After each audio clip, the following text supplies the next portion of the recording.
Hey there, welcome to my channel, Books Forever After. My name is Crystal, and this is where we sit on the floor and talk about anything and all things books. So that's what you're here for. Let's get started. Alright, so kind of excited about this one. So I've been a little behind on posting, but as you can see from this video, I've already posted my reading plans and my recent reads, and I am excited to discuss this one. So I've been thinking on wanting to provide some content, and what do I want to exactly share. So I don't want to just post something. And so I'm really excited to talk about this topic. So as you can tell by the title of this video, I want to discuss my new favorite authors that I discovered this year, because of BookTube and whatnot. So one thing I will say that I think every single one of these are either are mainly just indie authors, independently published authors, or if they are traditionally published, they just were picked up as well, traditionally published. So just recently, actually, this past couple of months. So yeah. So I have, how many do I have? 3 authors that I want to discuss the most, and then I have a few honorable mentions because I haven't read that much by them. So I don't want, let's just say they're like hopefuls, favorites, or predictions as well. All right. So the first author I would like to discuss today is Cate Tyler. So she is the taboo forbidden romance queen in the BookTube community. She is I think all of her books are available on Kindle Unlimited, and I have read all but one of her books, which is the Always Been You, which is a adoptive brother or sister or romance and where they grew up together. So that one's I've just been a little bit hesitant on. I don't know.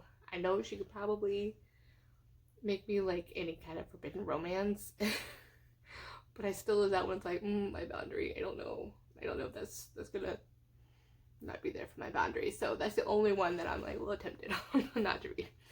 So she has published 12 books. So I read 11 of her books this year, and I just started, I think, this year with that. So my top 3 faves. So my most recent one that I read is a new fave. So that would be What Was Meant to Be. That was just released November 15th. That is an age gap, second chance, parents, best friend, godfather. He's your godfather kind of romance.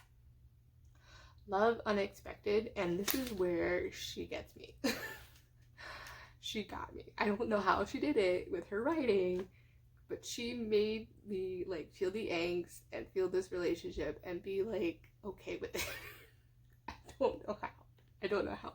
So this is Love Unexpected. This is an age gap. It's kind of like an enemies to lover a little bit. And it's an interracial couple as well. She is, I think, half black. I think she's half black or mixed race. I can't remember what the main character is. And then the forbidden part is he's her stepdad. And so I don't know, maybe the part that made me okay with it would be, or just surpass or suspend my disbelief, is the fact that, which is a little weird, I don't know how she does it, but she does. So they start, she never liked him and never saw him as her dad, so that's another thing. I think she's always had a crush on him, and then her mom ends up marrying him. She's like, no, and that kind of thing. So then she ends up like not liking him, like I think they married when she's 12. She starts to feel more feelings because I think she's like 15 or something. I don't know if she's always been there. But when her mom dies, they kind of, their relationship like transitions, and they kind of within their grief kind of connect and follow it. I don't know how. I don't know how I was okay with it, but it's good. So, you know what? No judgment zone here. But yeah, that's why she's one of my favorite authors. That's how she is the taboo forbidden queen. She can make you love something that is forbidden. And that's probably also why it's so freaking, like, it draws you in. I'm like, it's the angst of the forbidden. So I love angst, and but yeah, I have to say that's probably just to any other writer. It's like, it's a credit to her ability, because any other writer, it would just be that kind of look and DNF kind of a thing. But with her, I don't know, her writing, the way she does it, so good. Now, my absolute favorite, my number one favorite by her is Forget Me Not. This one is A Chance. They are divorced. He gets amnesia. He forgets that he cheated on her, and that's why they're divorced, along with some other painful reason as to why they drifted apart, and such. So, and he sought solace in others. Doesn't make it okay, but that's just kind of what happens. And he gets in a car accident, and he gets amnesia, and she goes to the hospital because she's still like the emergency contact for him. And he's thinking it's 2 years before when they were married, and he just can't understand why he would ever have cheated on her and things like that, because he absolutely loves her. So, love the flashbacks were just perfect in this. I don't know, I just the way that he just just so driven to do anything and everything for her, and the angst, the emotional turmoil that they both have, so good, so good. So QB Tyler, you got me. Oh goodness. So yes,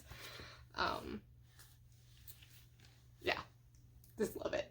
I love her. Okay, so yes, I follow her on Instagram as well. So, definitely love her writing. I love her. Okay, so another author that's my another favorite of mine is that I developed this year is Giana.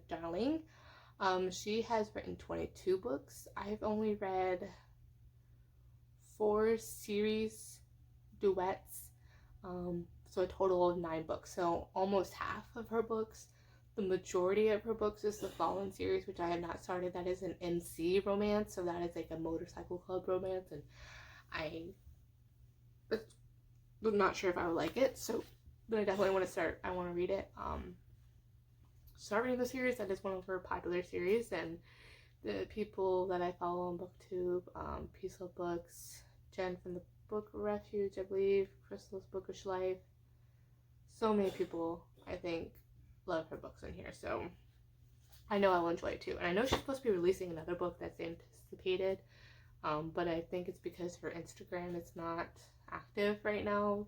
She's having issues with that, getting reinstated. I know she's getting married soon, so congrats to her on that as well. But yeah, so the ones I haven't read, the Fallen series, and there's one standalone I haven't read, which is Sloth. So yeah, nothing about that. My top 3. So the third one here, number 3 would be the Anti-Heroes in Love duet. And these 3 books series I'm going to talk about are in the same world. So the Anti-Heroes in Love duet is following Elena Lombardi and Dante Salvatore. You see them, and this is like the third duet. So it starts with the Enthralled series, Evolution of Sin trilogy, and then it's the Enthralled, and then you read the Anti-Heroes in Love duet. And so this is like the Ice Queen sister kind of thing. So, which she has her own reasons so for that. But what I loved about this book is the representation of her struggles with her medical health. What is it called? Endometriosis, I believe it's her struggle. But yeah, so this is a mafia, the romance. Dante becomes like the head of the Italian mafia in New York. But yeah, so loved it. She was the one that was scorned out of the first one, the Evolution of Sin trilogy with her sister. So that follows them. The second one is Evolution of Sin trilogy by by Giana. The main characters Giselle and Sinclair. The first one just follows them while she's on vacation, and she knows that he is with somebody, and so there is cheating in here, and it's all about them on vacation. And like the second one, kind of like the repercussions of that when she comes back home, she doesn't think she's ever gonna see him again, and she sees him when she's in New York, and that's where that kind of follows there. And then my most favorite to date so far of Giana's is the Enthralled series, but specifically, I can't even speak, specifically is Enamored, which is the second book in the duet. And this follows Cosima, the oldest sister, Cosima Lombardi. Giselle was the youngest, I think. Elena is like the middle child, so she has like the middle child syndrome a little bit. And Cosima, I'm probably saying this wrong, it's Italian. My Italian really sucks probably. Cosima Lombardi, and Alexander Davenport, he's like a lord, like a modern day lord. This has BDSM with the slave master kind of level. There's a secret society, so I think obviously, as you probably can tell, because it has a lot of like gothic themes, the dark gothic themes. There's like this castle that's kind of, got there that he lives at, so yeah, it's definitely got that vibe. But that's, as we know, that's what I like. So the gothic romance, dark romance, and creepy society, creepy people, secret societies. There's a lot of danger for her, and their relationship grows from the first one, where she has basically been like sold from her dad. I think her dad is like Irish and her mom is Italian, so you can see the conflict there. But he has like her dad has a drinking problem, and like secretly he sells her to Alexander. And none of her sisters know, none of her family knows, so that's what kind of happened. So it's kind of like a little bit of the introduction into the sex slave industry kind of thing a little bit as well, to kind of shine a light on that, and how like they can be not really kidnapped and still be part of that being enslaved, but you still see them and not know that they're don't have their freedom. So it's interesting. So it kind of morphs and grows into that kind of being there when she's introduced to that kind of lifestyle, brutally introduced into that kind of slave master lifestyle, and it grows and kind of shifts their relationship into that. So definitely a lot of trigger warnings for violence and things like that, and non-consent, non-consent kind of thing. But I really enjoyed it, and I think the second one I really enjoyed is because of a lot of the angst.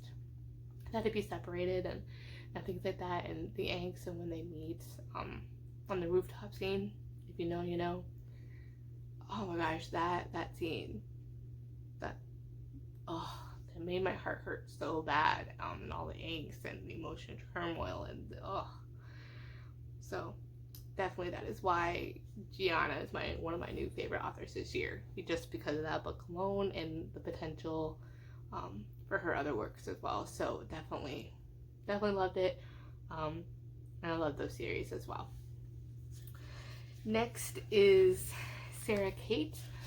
She has recently been picked up, traditionally published on her Salacious Players Club, which is the books I kind of like introduced myself with. I read a couple, I forget what it's called, but it's a novella. It's a best friend's dad's romance, and I'll put the picture up here if I can recall it. I think I read that initially, and then I started with the Salacious Players Club, which so far there's 4 books out. And then I think I read her Gravity one, which was a 3-star for me. I did not really enjoy it, and I think it's like part of a duet or trilogy, so I don't think that's one of hers that I wasn't my fave. But no, I'm which is okay because you're not gonna like everything that an author puts out, even if they are your favorite. But with the Salacious Player Club, she's really kicked off and such like that. And I think the reason, obviously, is she's great writing, and it's fun. It's following a Salacious Player Club. It's the Sex Kink Club. So, and I think what I love about her books and this particular series as well, and this is the only books I've read, so it's about 6 books that she of hers. I don't know how many she's released, so I still have to look into and read the rest of her backlist. But it's because she addresses, sexy fun times with a lot with plot. So it's kind of like that half and half. A little bit. Sometimes it leans towards more the smut, sometimes it leans towards the plot. But the underlying theme and message is acceptance and no shame, and your kink, and people discovering their kink or whatever, and that there is no sex shaming here. That is not welcome. So yeah, that is something that I kind of like love about that, and like each one, so it follows each a new kink and kind of a thing like that, and which I love. So the first one is praise. This is what you typically see, kind of like your traditional BDSM is like the secretary employee kind of dom sub relationship. Emerson is Charlie's ex's dad, Beau's dad. It's her ex. It's an age gap. I think he's like 40 plus and she's like 21. Boss employee, dom sub, forbidden. And this addresses the praise kink as well. So she discovers her praise kink. So in this one, she is broken up with her ex Beau, and she's moved out and she needs her deposit to her rent. And he's like, I'm not gonna get it. You didn't get that from they send it to my dad. You have to go get it from my dad. Get the check from my dad. So she goes there and meets at the house. He has like an office in his house. And he thinks that she's there because his kink is the secretary, dom sub kink. And he thinks that she's the new person that he requested, and he tells her to get on the floor. And and this reads the situation there, in which he discovers that it's like, oh no, that's she's like, talking about money and things like that. He's like, oh no, that's oh no, get up here. But then she realizes that she, enjoyed that, the praise kink there, and so she kind of gets introduced into that world, and she ends up coming back to him for a job, the officer a job, and he kind of feels guilty and things like that. So yeah, really, really good. It's a great introduction one. And I think that's probably, I don't know. Praise, Give Me More, and Mercy are my favorite. I don't know. I can't tier rank them. I can't. The second one in that series is Eyes on Me, and that's between Mia and Garrett. And this one is my least favorite so far of the series, and I think majority of the time is because the main female character's name is Mia, and that's my daughter's name, so can't separate that subconsciously, so it's kind of a little weird. So for me, that's what's kind of threw me off. So this one also it explores the kink of voyeur exhibitionist. He's the voyeur and she's the exhibitionist. She's a cam girl. They are step siblings, and I think like 8-12 difference, like a 4-year difference. So that's kind of like why it's a little weird for me that I couldn't really get past that, because I kind of grew up together a little bit. So, but yeah, so so yeah, he's a cam girl. He's a voyeur for other reasons unknown, on a dry spell. That's what's called. I can't remember what it's called, but when he had that, yeah. But yeah, he can't get like physical connect. So, but yeah, so that kind of explores that. Gets a little bit of a dominant sub a little bit at the end. So if that one scene at the club on the stage, if you know. You get a girl. Okay, so there's pegging in here. Just to spoiler a little bit. So, interesting. There is it? Yeah. Oh no. So, I'm blushing because there's no shame, but now I'm a nude. So, there you go. So yeah, that's kind of like where I didn't as much enjoy that one. The third one in the series is Give Me More. This is an MMF romance between Hunter, Drake, and Isabel. They are been friends for years. Hunter and Isabel are married, and Hunter finds out and discovers that he likes to be, what's it called? What's the word? Cuckolded? Like, cuckolded is a kink? Yeah, that's the word. Where the husband wants to see his wife with other men, kind of a thing. And sometimes it's also as a menage a trois as well. So this has marriage, a new couple kind of relationship, which Jen from the book Refuge kind of breaks this down very well. The kind of addresses 4 things that she said. Marriage, the evolution of that, a new couple relationship, a slow burn friends to lover, because it's an MMF, so Hunter and Drake kind of establish a relationship as well, so there's LGBTQ representation here, and then there's the menage a trois. So that scene in the club hallway, very good, very good. Yes. The only thing I wish that it had really good. It also had some trigger warnings here for homosexuality or homophobia. That's what it was. Not by the main characters, but by others, and so things they struggle with and they kind of overcome a little bit and address here, because the internalized homophobia of that being raised in today's society and toxic masculinity and such. So really love that, and that's why I liked Sarah Cate too as an author, is because she, as I mentioned, kind of brings these big subjects but in a fun, it's a romance fun time novel, but yet at the same time she's addressing these big issues, and especially you would think in a steamy, spicy novel, it's the best avenue to bring up these topics in sex shaming. So that's really what I about it. So totally love it. The 4th one in this series is Mercy.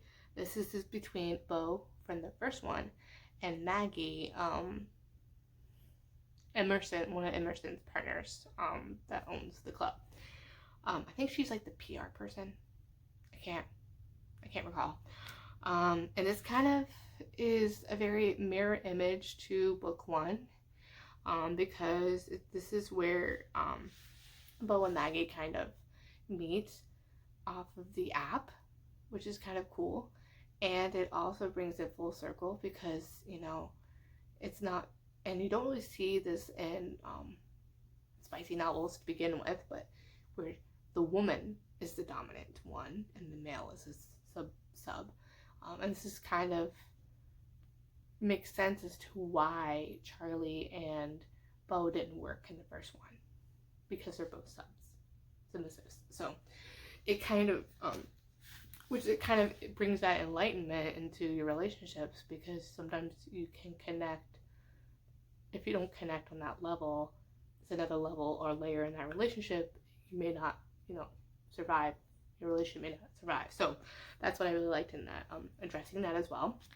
What I loved about this was the empowerment, and not just the empowerment for Maggie, but the absolute empowerment for Beau and him discovering, because he absolutely hated and this was disgusted by what his dad was doing, and kind of thought this was perverted, like him owning the sex club and everything like that. So it kind of loved seeing Beau's growth in this book, and how he absolutely it respects Maggie and like worships her like a goddess, like goddess in the right way. And there was some hilarious, like spicy and steamy times. It was a good time. At the same time, there was this like what I liked about this fourth book. So there was a funny scene there. That was like he's learning his lesson, so you know he kind of gets his comeuppance a little bit. But yeah, so yeah, but it's a good time, but in a fun way. But yeah, definitely love it. I believe there's supposed to be 2 more books left that's gonna be released probably, and those are gonna be traditionally published. So the original covers are with the people covers, and I believe they're being republished traditionally, but with discrete covers. So I know they just think the out of stock just released for the October, so I didn't get my hands on it. So I'm hoping to at least get my hands on the secret or discrete covers when those come out. But yeah, so I was looking forward to that. And she hasn't revealed the new covers yet. But I'm really excited. Excited for her being traditionally, picked up. But yeah, love it. Love listening to Cate. Oh yeah, and I also got to join her as an ARC for Mercy. So that's how I read Mercy, and that was a really cool experience. My first time being on an ARC team, so that I applied for. So like independently, not just like NetGalley or something. So really enjoyed that experience. So alright, so those are my top 3 authors I just discovered this year, and I have 5 honorable mentions. I'm not going to say too much because I haven't read too many of them.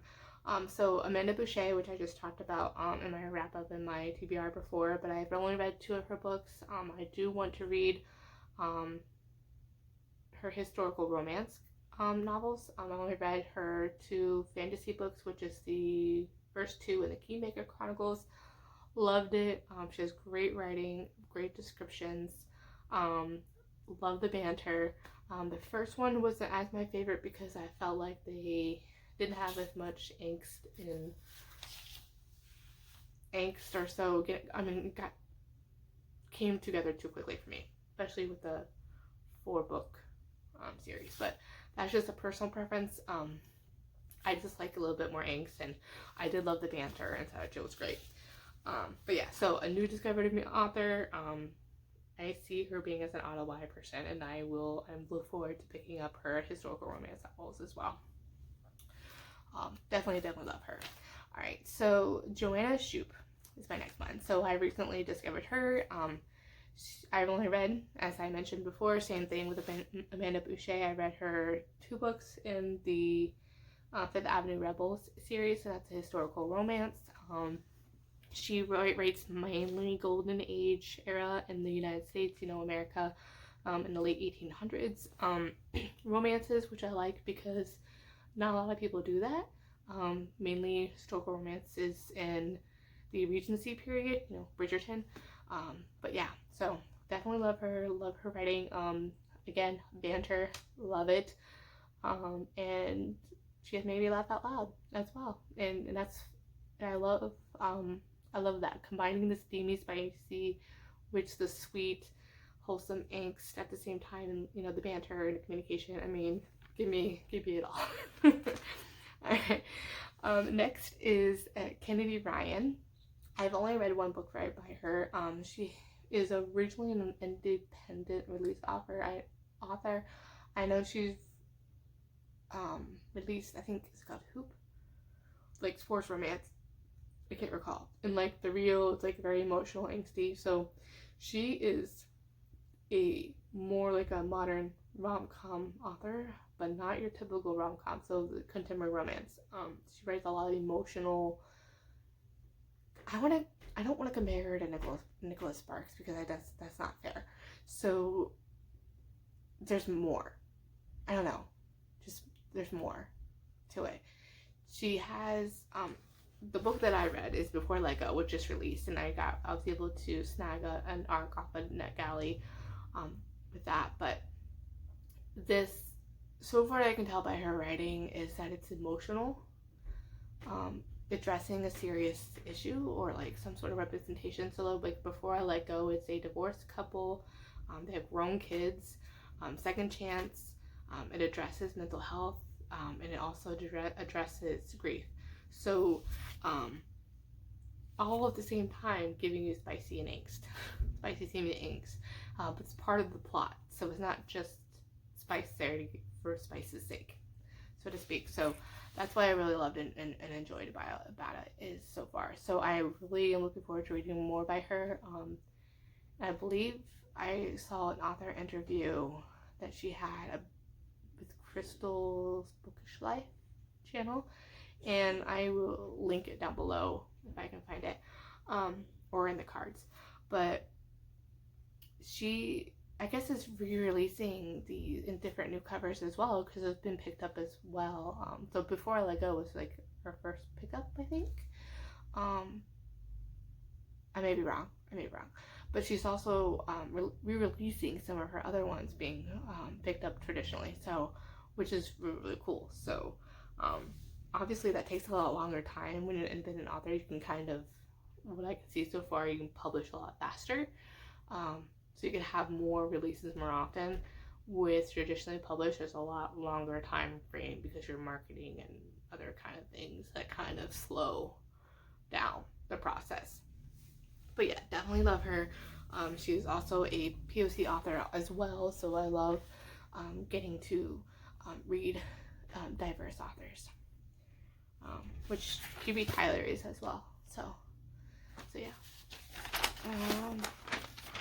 Which this is why, tangent, which is why I love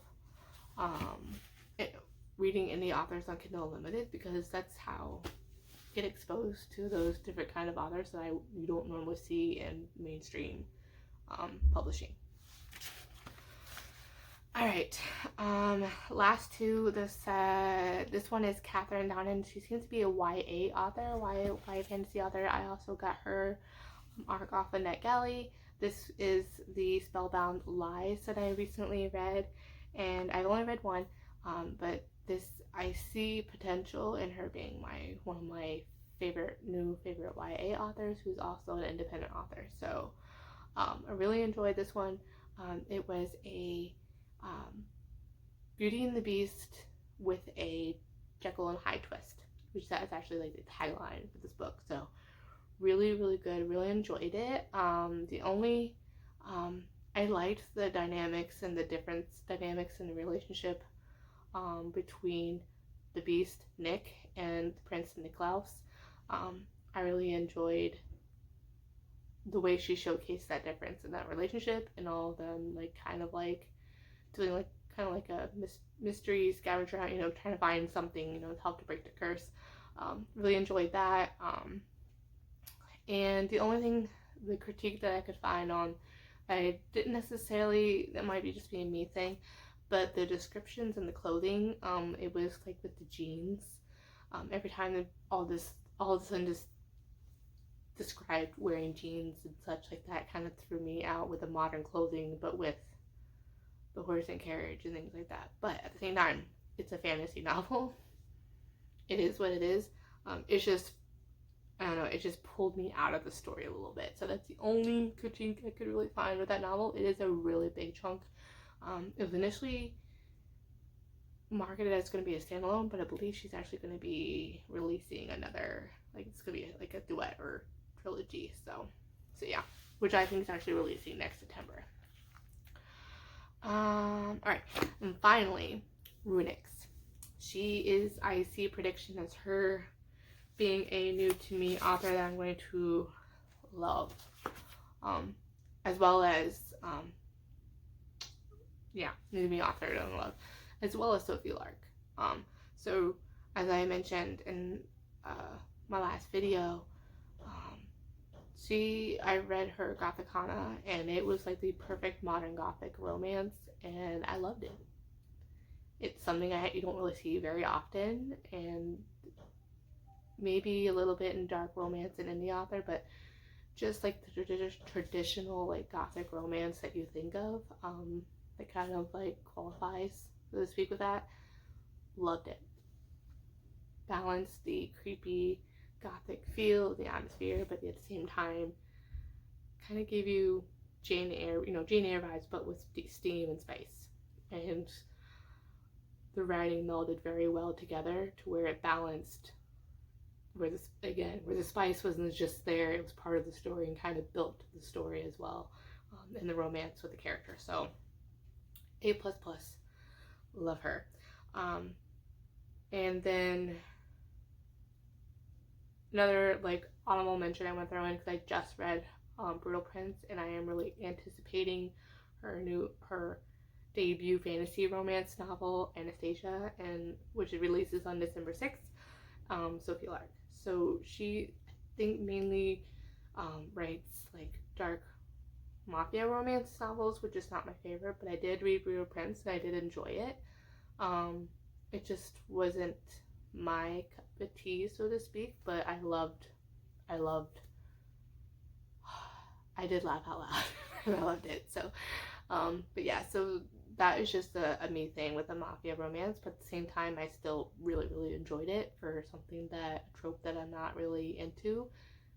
I still really, really enjoyed it, and I read that book in like 2 days. So, if that says anything to you, but yeah, what I really love about her characters are really strong. So especially her female character so far, is a strong female characters, which I love. And so she writes strong women characters, so that's great. All right, so that is it. These are my new favorite authors I discovered this year, and I just wanted to share the love, and I'm just excited to have discovered them, and especially have discovered independent authors this year. So yeah, let me know. Please comment, like, and subscribe if you haven't already.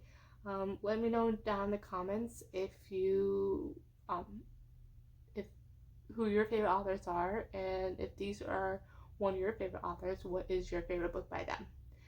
And if you don't want to comment anything like that, if you want to leave a, let me see, a black heart, that'd be great. All right. So that's it. All right. Well, thank you for, if you have stuck, I see the time on here. If you have stuck with me through this whole video, thank you so much. You are a saint. All right. Well, thank you for joining, and I will see you in my next video. Bye.